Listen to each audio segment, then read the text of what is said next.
জয়গরাম জোহার।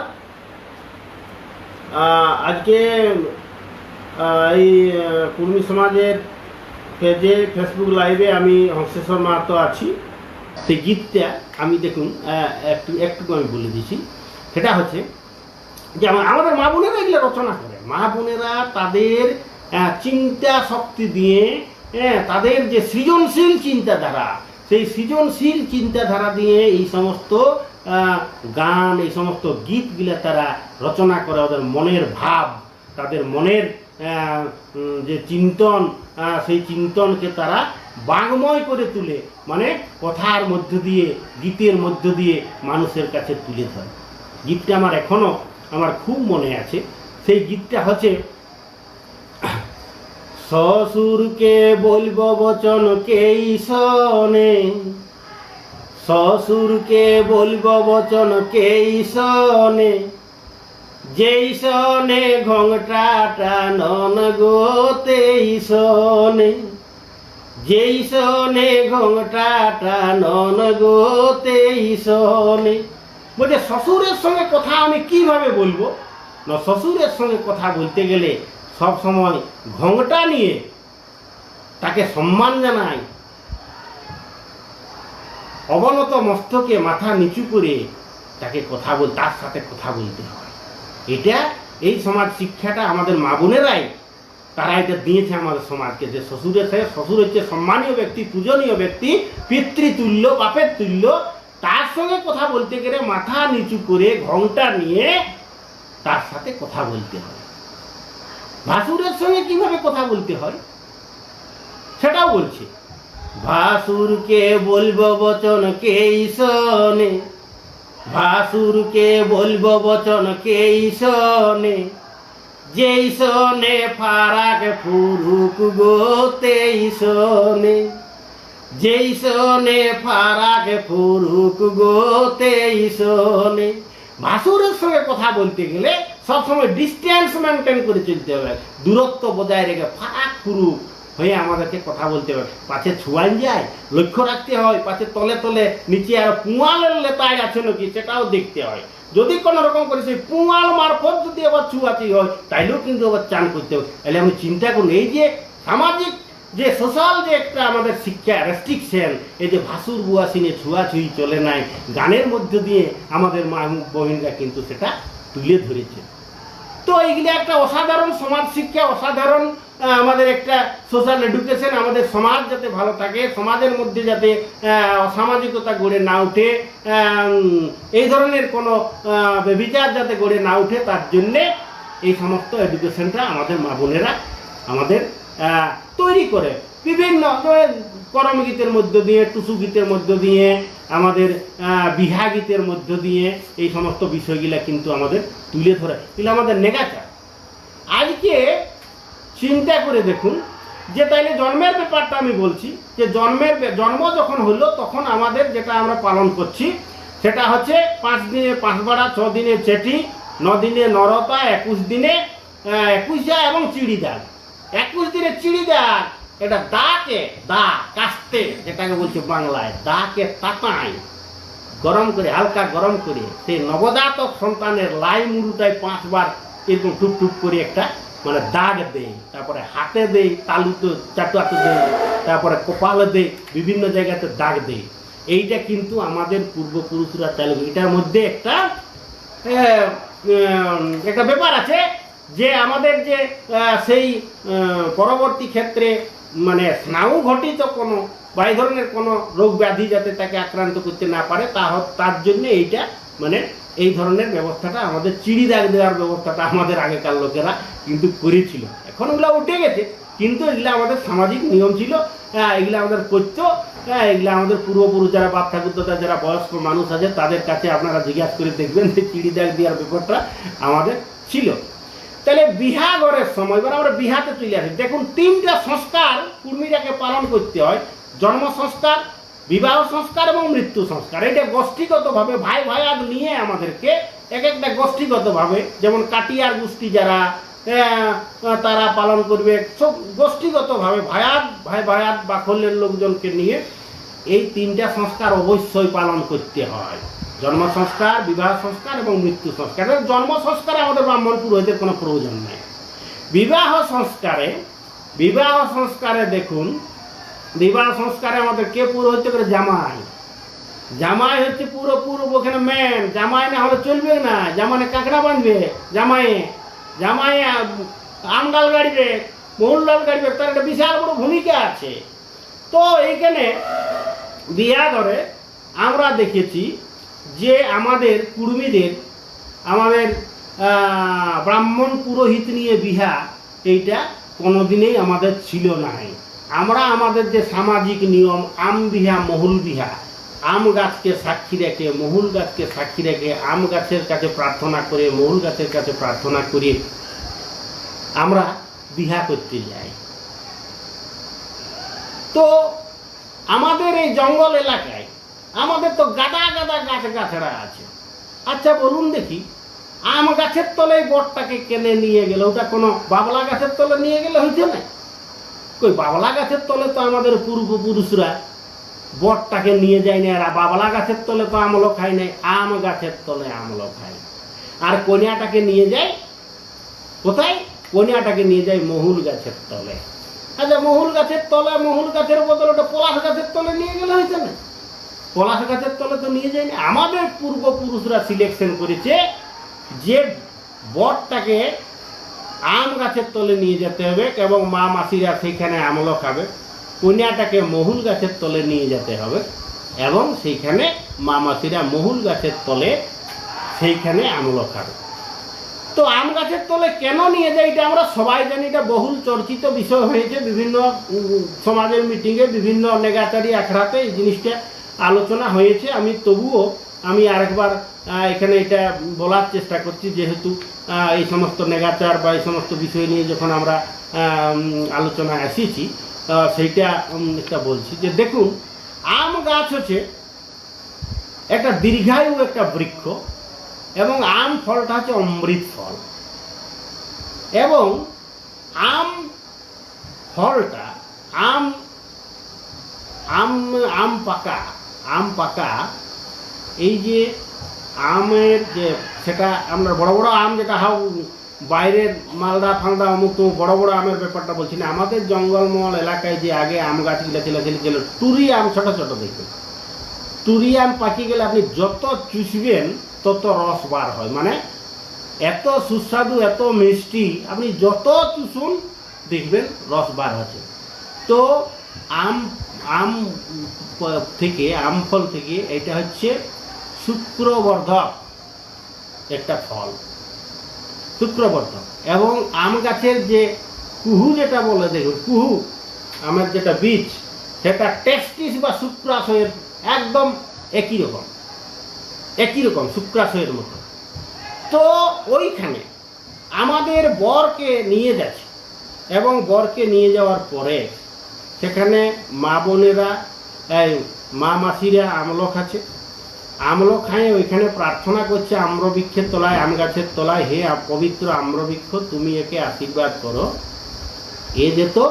এ যেন অসাধারণ পৌরুষত্বের অধিকারী হয় এবং সন্তানের গাদা যেমন আম ফল ফলে, তেমনি অধিক সন্তানের জনক যাতে, পিতা যাতে হতে পারে, তার জন্য তুমি তাকে আশীর্বাদ করো। ভাবনাটা কিন্তু আমাদের পূর্বপুরুষদের এই জায়গায় ছিল।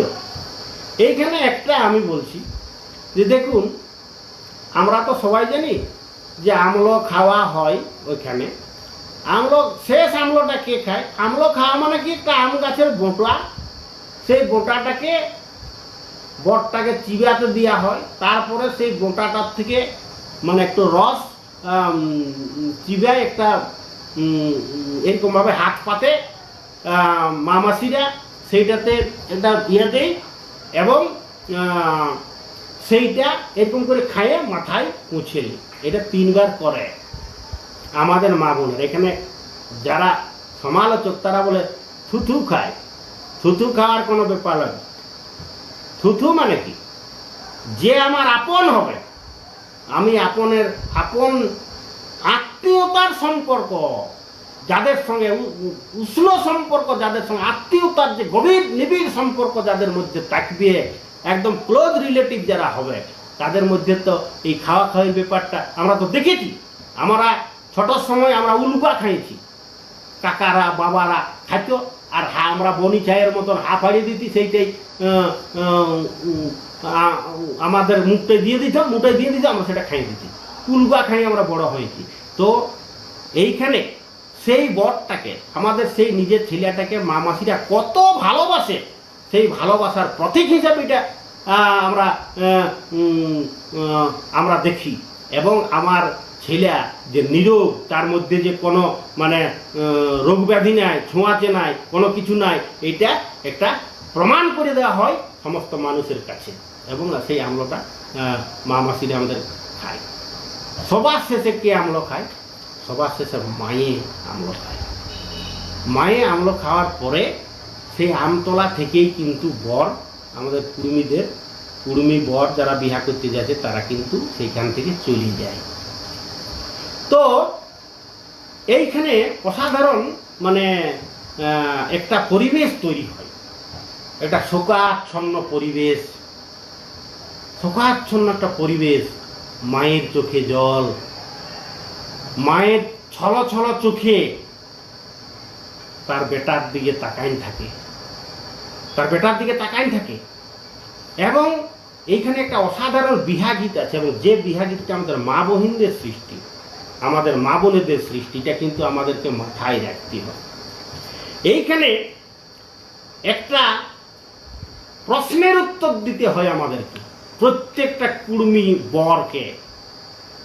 মা জিজ্ঞাসা করে সুধায় যে কোথা যাচ্ছিস বেটা,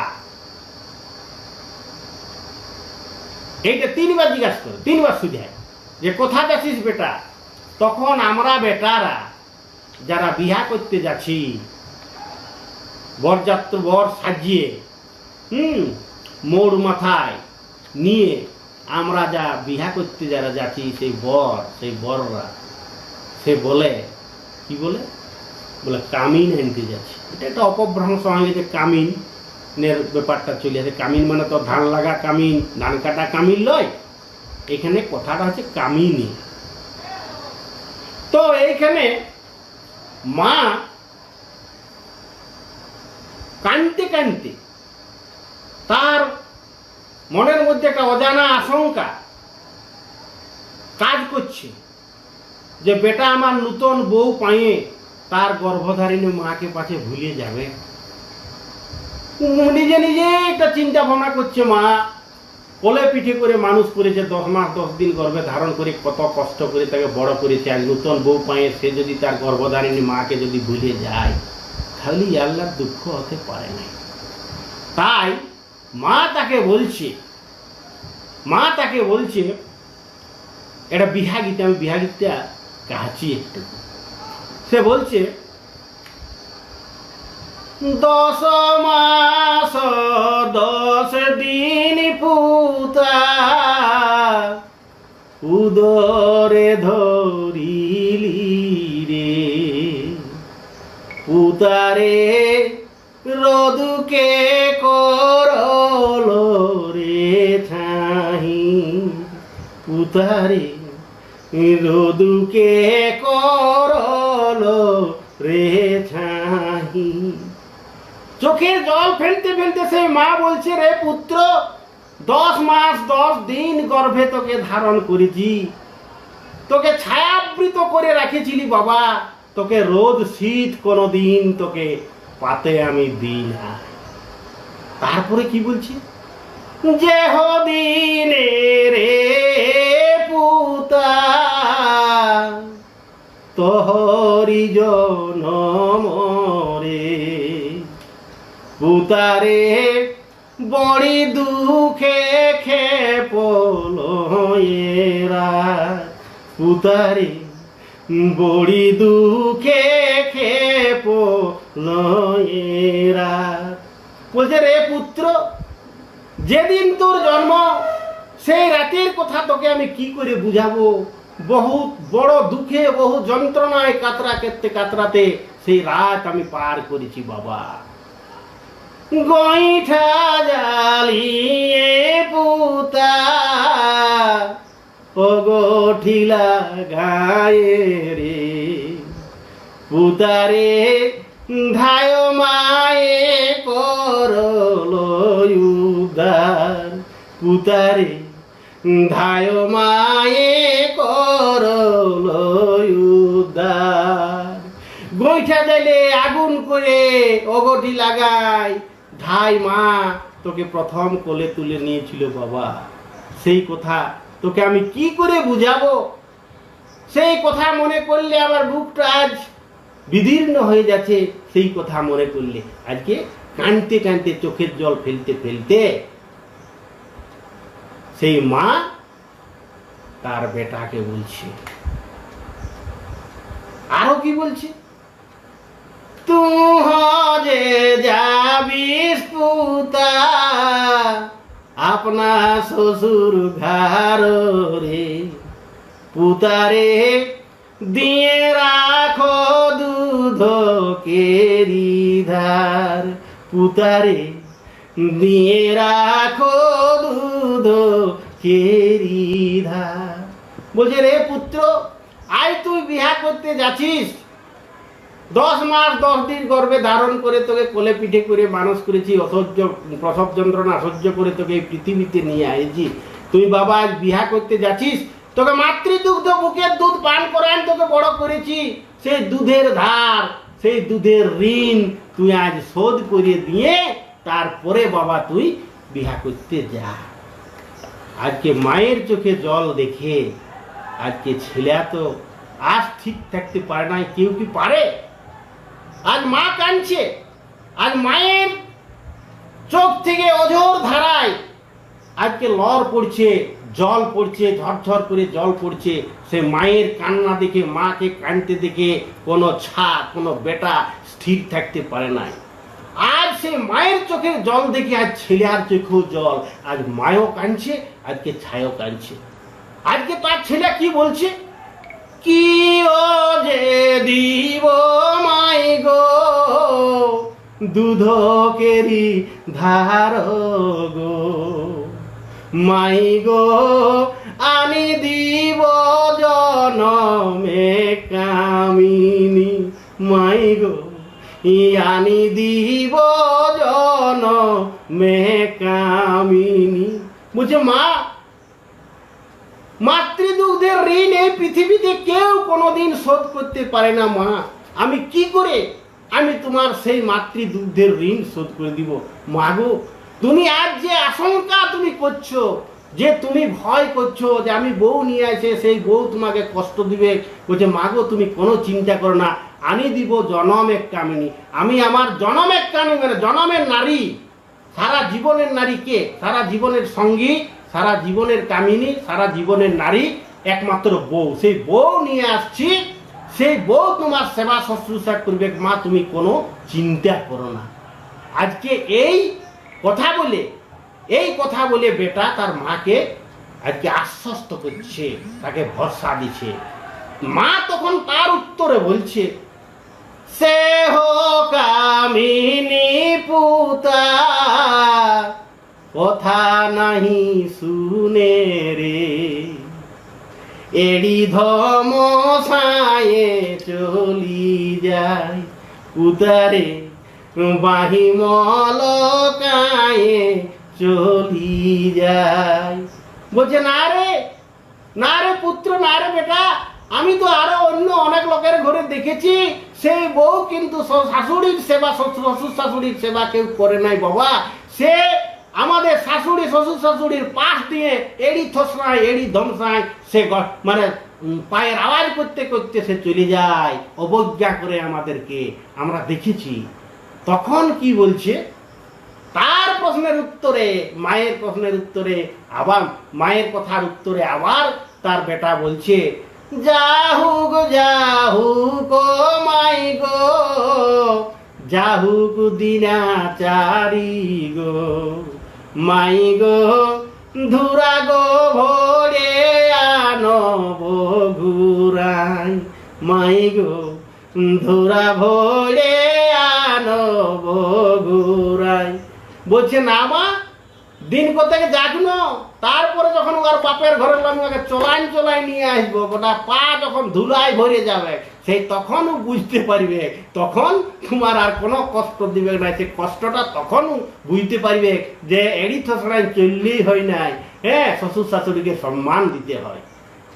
আরো বলে বেটা আরো বলছে তাকে, সে হো কামিনী পুতা বিড়ি পিসিবে কগো, সে হো কামিনী মাই গো বিড়ি পিসিবে কগো, মাই গো পিড়ি বসে করবে উদ্ধার, মাই গো পিড়ি বসে করবে উদ্ধার। সে বলছে মা গো তোমার কোনো চিন্তা নাই, সেই বউ তোমার বিড়ি পিসবে। যখন বলছে তুমি মারা যাবে, সেবা শুশ্রূষা করার পরে যখন তোমার বার্ধক্য দশা প্রাপ্ত হয়ে মানুষ তো একদিন মরবে কে, তুমি যখন মারা যাবে বা মৃত্যুর সময় সে বিড়ি পিসবে, মানে বিড়ি বাটে যে পিঢ়ি তৈরি, এক একটা পিঢ়ি পুরুষদেরকে আমরা স্মরণ করি আমাদের মৃত্যু ক্রিয়া বা কামান ক্রিয়ার সময়, যে আমরা পিঢ়ি জেনারেশন এক একটা পুরুষকে যে আমরা স্মরণ করি, সেই যে মণ্ড আমরা তৈরি করি, ব্রাহ্মণ্যবাদীরা যেটাকে পিণ্ডি বলা হয়, এবং সেই পিণ্ডি নাকি আমার বাবা মা খায়, এই যে গল্পটা তার আগে শোনায়, সেই গল্পটা সেই গল্পে আমরা বিশ্বাস করি নাই। সে হচ্ছে পিঢ়ি বসিয়া, এক পিঢ়ি, দু পিঢ়ি, তিন পিঢ়ি করে যে পিঢ়ি পরপর পিঢ়িকে আমরা স্মরণ করি, সে পিঢ়ি পুরুষদের নাম করে যে এক একটা মণ্ড আমরা পিঢ়ির মণ্ড দিই, সেইটাকে পিঢ়ি বসা বলা হয়। এবং এই মণ্ড তৈরির কাজটা, বিড়ি বাঁটা বিড়ি পিসার কাজটা একমাত্র বৌমাকে করতে হয়, বউকে করতে হয়। তো এই ধরনের সোশ্যাল এডুকেশন, এই ধরনের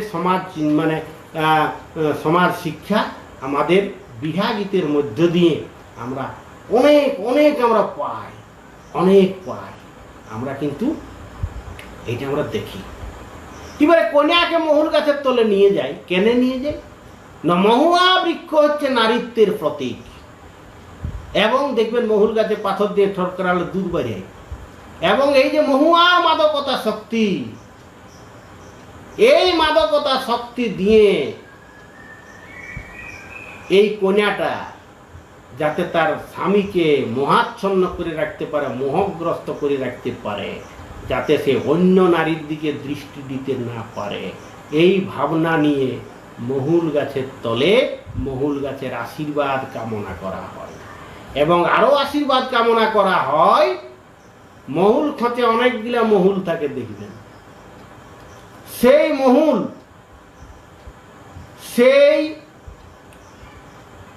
অনেকগুলা মহুল থাকে। এই আশীর্বাদ কামনা করা হয় যে এই কন্যাটা, এই নারী, এই বিটি, আমাদের বিটিটা যে কন্যা সাইজেছে, সে যেন শ্বশুর ঘরে যায় পরিবারটাকে ভাঙিতে না দেয়। মহুল ক্ষতি যেমন অনেকগুলা মহুলকে ধরিয়ে রাখে, সেরকম যাতে সবাইকে সমদৃষ্টি দিয়ে, সমান দৃষ্টি দিয়ে যাতে ধরিয়ে রাখার ক্ষমতা অর্জন করে, এবং সেই ক্ষমতা তুমি একে দাও, এই প্রার্থনাই মহুল গাছের কাছে করা হয়। এবং সন্তান জন্মের সময় যাতে দেখবেন এর মাতৃদুগ্ধের কোনো সমস্যা না হয়, কোনো অসুবিধা না হয়, তার প্রার্থনা বা তার আশীর্বাদও, তার শুভকামনাও কিন্তু মহুয়া বৃক্ষের কাছে করা হয়। এই জন্যে আমাদের পূর্বপুরুষরা আম গাছ এবং মহুল গাছের দুটো গাছকে বাছে নিয়েছে, সিলেকশন করে নিয়েছে। আপনারা দেখবেন যে বিহার সময় আমাদের আকন ফুলের মালা পরে, আকন ফুলের মালা। এখন আকন ফুলের মালাটা কি না, আকন ফুলটা দেখবেন, আকন ফুলটা ছাড়াবার, ওটা হচ্ছে পুরুষত্বের প্রতীক, পুরুষত্বের প্রতীক। এবং আকন ফুলের মালাটা দেখবেন, ওই মালাটা পরানো হয়, এবং মালাটা দেখুন হাড়ের মালার মতন, হাড়ের মতন দেখায়। আমরা বুড়া বাবা শিব সাজি বিহার সময় বুড়া বাবা আমাদের সেই মালাটা পরে, হাড়ের মালা পরে যেমন আছে তেমনি দেখায় পুরুষের ক্ষেত্রে। আর পুরুষত্বের প্রতীক আকন ফুলটা ছড়াবার আগে দেখবেন ঠিক লিঙ্গমুণ্ডের মতন দেখানো হয়, অর্থাৎ পুরুষত্বের প্রতীক। এইটা কিন্তু খুব সায়েন্টিফিক চিন্তা ভাবনা, বৈজ্ঞানিক চিন্তা ভাবনা নিয়ে আমাদের পূর্বপুরুষেরা এই ফুলটাকে কিন্তু গ্রহণ করেছিল। আর পরবর্তী মহিলাদের ক্ষেত্রে দেখবেন আমাদের টগর ফুলের মালা, টগর ফুলের মালা, টগর ফুলটা একদম পুরা জরায়ুর মুখের মতো, অর্থাৎ নারীত্বের প্রতীক। এবং সেই নারীত্বের প্রতীক টগর ফুলটা আমাদের কন্যাটাকে পরানো হয়, এখন কন্যাটাকে পরানো হয়। এবং ওই ইয়ার মালাটা যেটা আছে আকন ফুলের মালা পুরুষটাকে, এখন আমরা দেখেছি অনেক জায়গাতে ওই আকন ফুলের মালা মহিলারাও পরে। এবারে সেই মালা বদল হয়, মালা বদল যখন হয় তখন দেখবেন সেই টগর ফুলের বা আকন ফুলের মালাটাই বদল হয়, এখানে কিন্তু রজনীগন্ধা বা অন্য কোনো ফুলের মালা বদল হয় না। এইটা কিন্তু আমাদের পূর্বপুরুষদের একটা বিশাল বড় ভাবনা।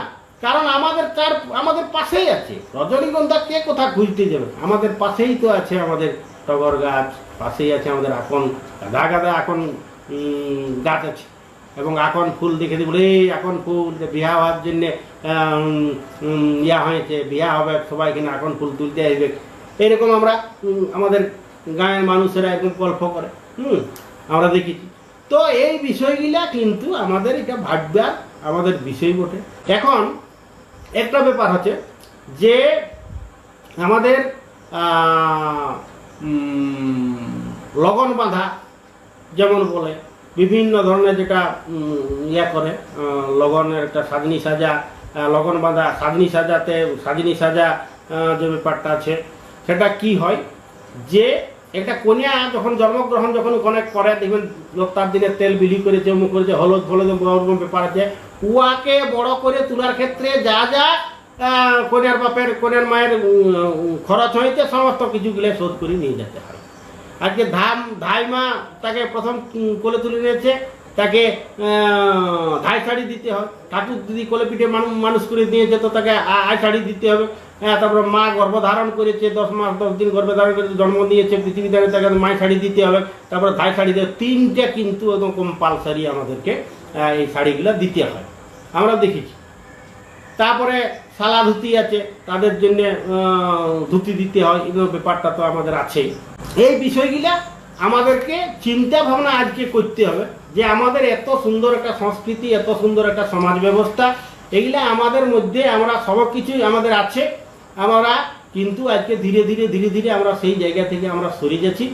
আমাদের মধ্যে একটা স্ট্যাটাস সিম্বল তৈরি করার জন্য আমরা অন্য সংস্কৃতিকে আমরা ধরে আমাদের সংস্কৃতিটাকে ছোট মনে করি, আমাদের সংস্কৃতিটাকে খারাপ মনে করি, আজকে আমরা অন্য সংস্কৃতিকে আঁকড়ে ধরে আমরা বাঁচার চেষ্টা করছি। এখান থেকে আমাদেরকে সচেতন একটু থাকতে হবে। কারণ আমরা নিজেরা যদি আমাদের সংস্কৃতিকে ভালো না বাসি, তাহলে অন্য লোকে আর কি করে আমাদের সংস্কৃতিকে ভালো বলে? আমাদের সংস্কৃতির মধ্যে আমাদের সমাজের মধ্যে বহু ভালো ভালো দিক আছে, যেগুলোকে আমাদের তুলে ধরতে হবে। এবারে কিছু দিক আছে, কিছু খারাপ জিনিস আছে, সেগুলোকে বর্জন করতে হবে। যেমন আজকে পণ প্রথা আজকে এমনভাবে হয়েছে যে আজকে লাখ লাখ টাকা খরচ করতে হবে, কুর্মীরা তো সব শেষ হয়ে গেল পণ প্রথার জন্য। অথচ এটা তো কথা নয়, কন্যাপণ ছিল আমাদের সমাজে। আজকে টাকা দিয়ে কন্যাটাকে কিনে নিতে হইতো, কিনে নিয়ে তারপরে মানে কন্যাপণ আমরা দিয়ে তারপরে আমরা সেই কন্যাটাকে আমরা বিয়া করে বউ করে আমরা নিয়ে আসছি। আজকে এই সিস্টেমটা, আজকে সেইটা কন্যাপণের পরিবর্তে বরপণ হয়েছে, বরকে পয়সা দিতে হবে। আজকে কোন জায়গায় গেছে? আজকে আমরা যারা সমাজ আন্দোলনের সঙ্গে যারা যুক্ত আছি, আমরা বিভিন্ন জায়গাতে আমরা এই জিনিসটাই বলছি যে আমরা কাকে ঠকাচ্ছি। আজকে সমাজ তো আমাদের ধ্বংস হয়ে যাচ্ছে, সমাজ ধ্বংস হয়ে যাচ্ছে। আজকে চিন্তা করুন, এখনো পর্যন্ত কুর্মীরা ভূমিহীন হয় নাই, তবে যেভাবে পণ প্রথা শুরু হয়েছে যে জমি বিকে বিটির বিহা দিতে হচ্ছে, আর কয়েক বছরের মধ্যেই কুর্মীরা ভূমিহীন হবে। এবং আমাদের রেকর্ড এখনো পর্যন্ত কুর্মীদের মধ্যে কোনো ভিখারি নাই, কুর্মীদের মধ্যে কোনো ভিখারি নাই, কুর্মীরা পেট তাওড়া দিয়ে মরে যাবে, তবুও ভিক্ষা করিবে নাই কারো কাছে। কারণ এরা পরিশ্রম করে, উৎপাদন করে, কষ্টার্জিত ফসল বিক্রি করে এরা পয়সা রোজগার করতে জানে। বিনা পরিশ্রমে কারো কাছ থেকে মাগিয়ে নিব বা ভিক্ষা দাও, এইটা কুর্মীরা কোনোদিন করে নাই আজ পর্যন্ত। এইটা আমাদের একটা বিশাল বড় আর কি রেকর্ড, এটা বিশাল বড় একটা ব্যাপার যে কুর্মীদের মধ্যে কোনো আজ পর্যন্ত ভিখারি তৈরি হয় নাই। আমরা কাজ করে, কাজের বিনিময়ে আমরা পয়সা আমরা নিই। কুর্মীরা কাউকে ঠকাতে জানে না, কুর্মীরা কাউকে ঠকাতে জানে নাই। কুর্মীরা আমরা দেখেছি ছোটোর সময় যখন বেরহুন কেউ কাজ করে দিল, কাজের বিনিময়ে যে তার প্রায় পাওনা সেটাকে আমরা বেরহুন বলি। তখন তো আমাদের ধান দিত, এখন তো পয়সা হয়েছে। তো আমরা দেখেছি যে কেউ 2 মণ ধান বেরহুন পাবে, 2 মণ ধান মাপিয়ে দেওয়ার পরে 2-3 আঁঝুলা এরকমভাবে আমরা দিয়ে দিই। আমাদের এইটা কিন্তু নিয়ম আছে। কেন দিই? গুনতে গুনতে যদি আমার কোনো জায়গায় ভুল হয়ে গেছে, তাইলে কিন্তু আমার মধ্যে পাপ ঢুকে যাবে, পাপ প্রবেশ হয়ে যাবে, পাপ কিন্তু আমরা লিব না। তার জন্যে আরও 2-3 সের এরকম আঁঝুলা করে বেশি দিয়ে দেয়। যদি গুনতে কোনো জায়গায় ভুল হয়ে গেছে, তাহলে এইটা দিয়ে ওটা মেকআপ হয়ে যাবে। আজকে আমাদের মা বোনেরা বা আমাদের পুরুষ মানুষেরা হাটে বাজারে যায়, এটা কোনো ব্যাপার নয়। সবাই কেউ বেগুন বিক্রি করতে যায়, কেউ আলু বিক্রি করতে যায়, কেউ সবজি বিক্রি করতে যায়। তা আমরা দেখেছি যে কুঁদরি বিক্রি করতে গেছে বা আলু বিক্রি করতে গেছে, আলু 2 কেজি টাঙিয়ে দিল খদ্দেরকে, তারপরে 2টা দিয়ে দিল। কেন দিল? যে আমার দাঁড়িয়ে যদি আমার কোনো ভুলভাল যদি থাকে এবং ওজনে যদি কম পায়, তাহলে আমার মধ্যে পাপ ঢুকে যাবে। অতএব সেটা যাতে না হয় তার জন্য 2-3টে আলু এক্সট্রা দিয়ে দেয়। কিন্তু আপনি অন্য দোকানে যখন কিনতে যাবেন, আপনাকে কি দিবে? কাঁটাটা দেখতে থাকে ঠিক আছে কিনা। তাইলে এখনো এই যে মনুষ্যত্ব, মূল্যবোধ, বিবেকবোধ, এই বিষয়গুলা আমাদের কুর্মী সমাজের মানুষের মধ্যে এখনো আছে এবং এইটাই আমাদের ধর্ম। আমরা কাউকে ঠকাতে জানি না, কাউকে আমরা প্রতারণা করতে জানি না। আমরা মানুষকে অগাধ বিশ্বাস করি। মানুষের যে সম্পর্ক, সেই সম্পর্কটাকে কুর্মী সমাজের মানুষেরা স্বীকার করে। এই যে আপন আপন সংস্কৃতি, ভাইচারা সংস্কৃতি, আমার পাশাপাশি অন্যান্য জনগোষ্ঠীর মানুষ যারা আছে, এই যে হরমিতান সভ্যতা যেটাকে বলা হচ্ছে, আজকে এই বিষয়টা, এই ব্যাপারটা আমাদের কুর্মীদের মধ্যে আছে। আমাদের ডক্টর পশুপতি প্রসাদ মাহাতো, ডক্টর বঙ্কিম মাহাতো, ডক্টর বিনয় মাহাতো, আমাদের রাধা গোবিন্দ মাহাতো আজকে বিভিন্ন দিক দিয়ে আজকে এই সমস্ত বিষয়গুলা তুলে ধরেছেন যে কত সুন্দর একটা সুমহান সংস্কৃতি কুর্মী সমাজের মানুষেরা, কুর্মী জাতির মানুষেরা আজকে সৃষ্টি করেছে। এই যে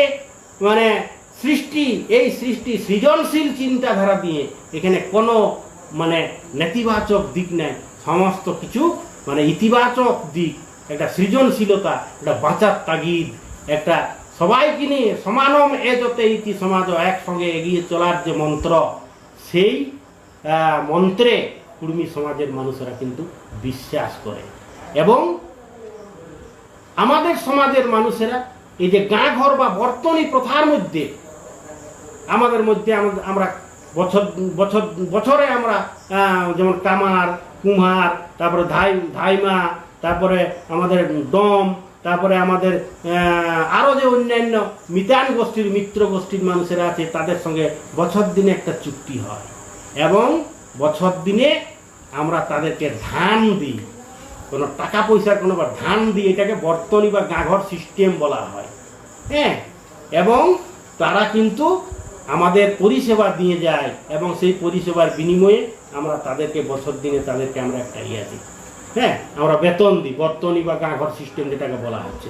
তো এইটা আমাদের সমাজের মধ্যে আছে। এগুলো আমাদেরকে চিন্তা ভাবনা আজকে করতে হবে। আমরা এই সমাজটার মেরুদণ্ডটাকে ভাঙিয়ে দেওয়ার জন্য যে ষড়যন্ত্রটা আজকে তৈরি হয়েছে উচ্চবর্ণীয় মানুষদের দ্বারা এবং ব্রাহ্মণ্য সংস্কৃতির অনুপ্রবেশ ঘটায় আমাদের নিজস্ব সংস্কৃতিকে ধ্বংস করে কিভাবে এই জাতির মেরুদণ্ডটাকে ভেঙে দেওয়া হয় এবং এদেরকে হিউম্যান ক্যাটেল বা নর পশুতে পরিণত করা হয়, তার যে গভীর ষড়যন্ত্র, এই ষড়যন্ত্রের জালটাকে আমাদের ছিঁড়তে হবে, এই জালটাকে কাটতে হবে।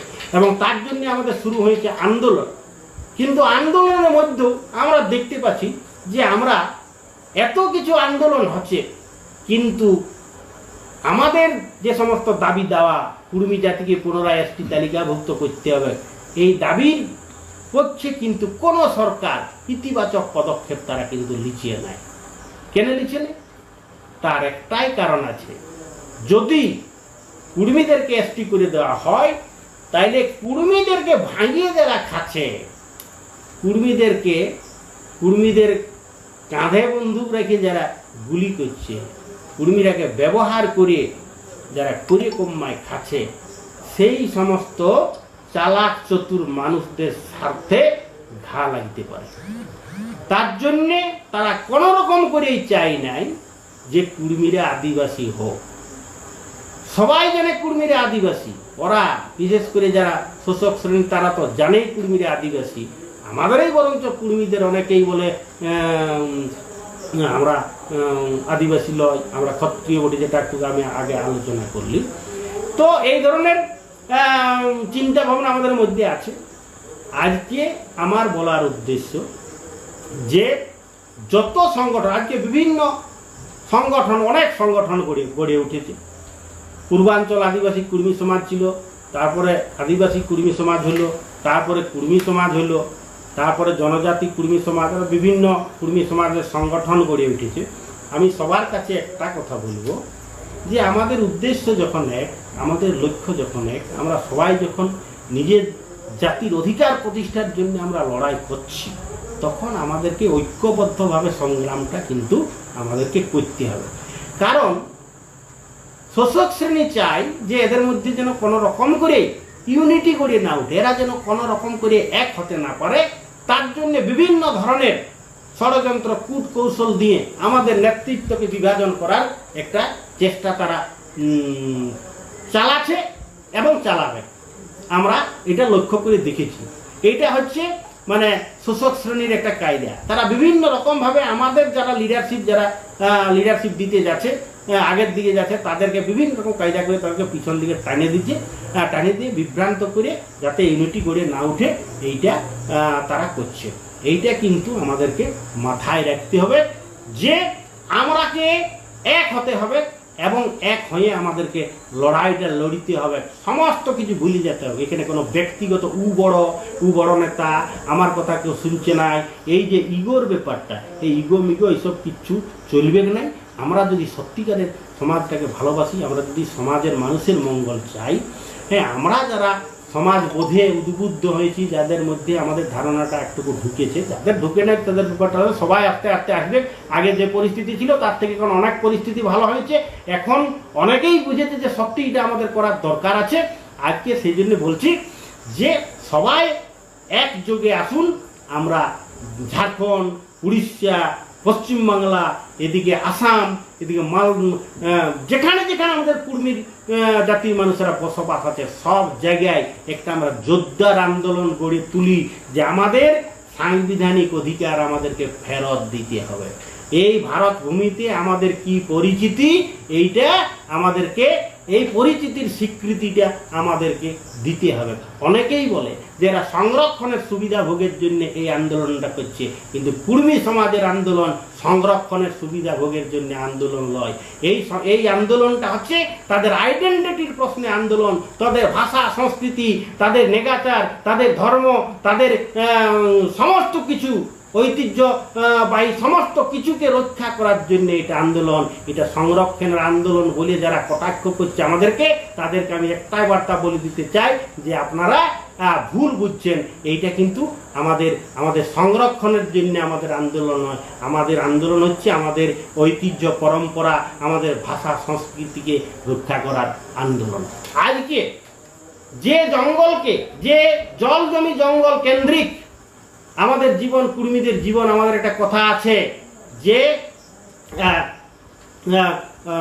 আমাদের একটা কথা আছে যে ঢড় কুড়মি 81 পানি চোখে বসতি, জলের পাশাপাশি কুড়মিরা বসবাস করে, কারণ আমরা কৃষিজীবী। জঙ্গল হাসিল করে দেখবেন যেখানেই কুর্মীরা গা প্রতিষ্ঠা করে, যেখানে গোরাম ঠাকুর করেছে, এবং সেইখানে দেখবেন জমির মাথায় ক্ষেত করেছে, এই বাঁধ করে, যেমন সেই বাঁধের জল সে যাতে সেচ দেওয়া যায় তার জন্যে মানে বড় বড় বাঁধ করেছে, গাদা গাদা বাঁধ করেছে। হ্যাঁ, 60 বিঘা 70 বিঘা 100 বিঘা 150 বিঘারও বাঁধ করেছে। কুর্মীরা গতর খাটায় ঘাম ঝরা পরিশ্রম করে বাঁধ করেছে। সেই বাঁধগুলার বরঞ্চ আজকে সরকার সংস্কার করতে পারছে না। আমরা কুর্মী সমাজের পক্ষ থেকে বা বিভিন্ন সংগঠনের পক্ষ থেকে আমরা বলেছি যে আমাদের পূর্বপুরুষরা যে বাঁধগুলা করে গেছে, বাঁধগুলা সংস্কার করে দেয়, কুর্মীদের কোনো অসুবিধা হবে না, কিন্তু সেটাও করতে পারছে না, আমরা দেখেছি। তো আজকে দেখুন এই জল জমি জঙ্গল কেন্দ্র আজকে একটা বিশাল বড় সমস্যা আমাদের হয়েছে, যেটা আমাদের কুর্মী সমাজের পক্ষ থেকে আমাদের প্রত্যেককে প্রতিবাদ করতে হবে। আজকে অযোধ্যাতে একটা আবার মানে বিদ্যুৎ প্রকল্প হচ্ছে অযোধ্যাতে, ঠুরগা প্রকল্প। সেখানে কয়েক লক্ষ গাছকে কাটিয়ে, পাহাড়কে কাটিয়ে আর ওই বিদ্যুৎ প্রকল্প, জলবিদ্যুৎ প্রকল্প, ওই প্রকল্প করছে সরকার, এবং সেটা নাকি কেন্দ্র এবং রাজ্য সরকার যৌথ উদ্যোগে হচ্ছে। আচ্ছা, পরিবেশ নিয়ে যারা চিন্তা ভাবনা করেন, আচ্ছা বলুন দেখি, এর আগের হাইড্রাল করতে যায় হাজার হাজার লক্ষ লক্ষ গাছ এখানে কাটা হয়েছে। আজকে পুরুলিয়াতে এইটা করছে, এইটার কিন্তু প্রতিবাদ আন্দোলন হতে শুরু করেছে। আমরা এটার প্রতিবাদ করছি যে না, পরিবেশকে নষ্ট করে আগে ওই পাহাড় কাটে, জঙ্গল কাটে, গাছ কাটে, লক্ষ লক্ষ গাছ কাটিয়ে আর করব, বিদ্যুৎ প্রকল্প করব, হ্যাঁ, আর পরিবেশের ভারসাম্য নষ্ট হবে, এইটা আমরা কিন্তু হতে দিব না। আগে গাছ লাগাক, তারপরে ওই প্রকল্পের কথা চিন্তা ভাবনা করব। তো অযোধ্যাকে নিয়ে, অযোধ্যা আমাদের একটা গর্বের বিষয়, অযোধ্যা আমাদের একটা স্বপ্নের মতো। যেমন কলকাতাকে নিয়ে বাঙালি জাতিসত্তার মানুষেরা যেমন গর্ব করে, তেমনি অযোধ্যাকে নিয়ে আমাদের জঙ্গলমহলের বা আমাদের এই টোটাল এই জঙ্গলমহলের মানুষেরা অযোধ্যাকে নিয়ে আমরা গর্ব করি। আমরা যে সমস্ত আদিবাসী মানুষেরা আমরা যারা আছি, তারা অযোধ্যাকে নিয়ে আমরা কিন্তু গর্ব করি, এবং অযোধ্যাকে নিয়ে কত স্বপ্ন, কত গীত, কত আমাদের কথা সেই অযোধ্যাকে নিয়ে আমাদের জড়িত আছে। আর সেই অযোধ্যার উপর আঘাত আসছে, এটা কিন্তু আদিবাসী মানুষেরা কিন্তু কোনো রকম করে এটা কিন্তু বরদাস্ত করবে না। আজকে অযোধ্যাতে দেশ শিকার হয়, আপনারা সবাই জানেন যে বুদ্ধ পূর্ণিমার দিনে সাঁওতালদের সঙ্গে কুর্মী, ভূমিক সমস্ত আদিবাসী মানুষেরা এক সময় যাইত। এখন শুধুমাত্র সাঁওতালরা সেখানে যায়, এখনও পাশাপাশি গাঁয়ের অন্যান্য আদিবাসী এলাকার মানুষেরা যায়, কিন্তু সেটাকে দিসুম সেন্দ্রা বলে সাঁওতালরা। আজকে এই অযোধ্যাকে নিয়ে কত স্বপ্ন আছে, কত গল্প আছে, কত গীত আছে। আজকে সেই অযোধ্যাকে আজকে শেষ করার একটা গভীর ষড়যন্ত্র করছে, কিন্তু তার সুফল কি আর আদিবাসীরা সেখানে পাবে? আদিবাসীরা সেখানে গা ছাড়া হবে, এখানে পরিবেশ নষ্ট হবে। হ্যাঁ, এখানের বিদ্যুৎ পুরুলিয়ার মানুষ পাবে না, সেটা অন্য জায়গায় চলে যাবে। হ্যাঁ, শুধুমাত্র আমাদের এখানে পাহাড়টা নষ্ট হবে, পরিবেশটা নষ্ট হবে, আর আমরা এখানে ক্ষতিগ্রস্ত হব। এই তো ব্যাপার, এটা তো আমাদেরকে বুঝতে হবে। আমি এইখানে একটা অযোধ্যাকে নিয়ে একটা গীত আছে, সেটা আমার খুব ঝুমুর আছে, সেটা আমার খুব ভালো লাগে। তো আমি যেখানেই যাই ঝুমুরটা আমি গাহার চেষ্টা করি। বাগে মুড়ি গে পাহাড়ে হারাগে হুড়ুগু পাখনা, হারাগে হুড়ুগু পাখনা, কাহা যাইস রে নদী সুতনা, শুনিলে বিছি আগে বাজনা, কাহা যাইস রে নদী সুতনা, শুনিলে বিছি আগে বাজনা, কাঁধে ছাতা গড়ে জুতা, আরে কানে আহো ফুল গঞ্জা, কানে আহো ফুল গঞ্জা, কাহা যাইস রে নদী সুতনা, হিল ধতি ডল ফুদনা, কাহা যাইস রে নদী সুতনা, হিলো ধতি ডল ফুদনা বুড়া বাপেক বেটা হেবে আরে অযোধ্যা শিকারে যাবে অযোধ্যা শিকারে যাবে কাহা যাইস রে নদী সুতনা শিকারে বিকার করিস না কাহা যাইস রে নদী সুতনা শিকারে বিকার করিস না শিকারে বিকার করিস না শিকারে বিকার করিস না। সবাইকে আমি অসংখ্য জোহার জানাচ্ছি যারা আমার এই অনুষ্ঠানটা দেখলেন এবং সবাই আমরা আসুন একসঙ্গে আমরা কাজ করি এবং আমাদের সমাজকে আরো সামনের দিকে আমরা আগ নিয়ে যাওয়ার চেষ্টা করি। সবাইকে অসংখ্য জোহার, ধন্যবাদ, জয় গরাম।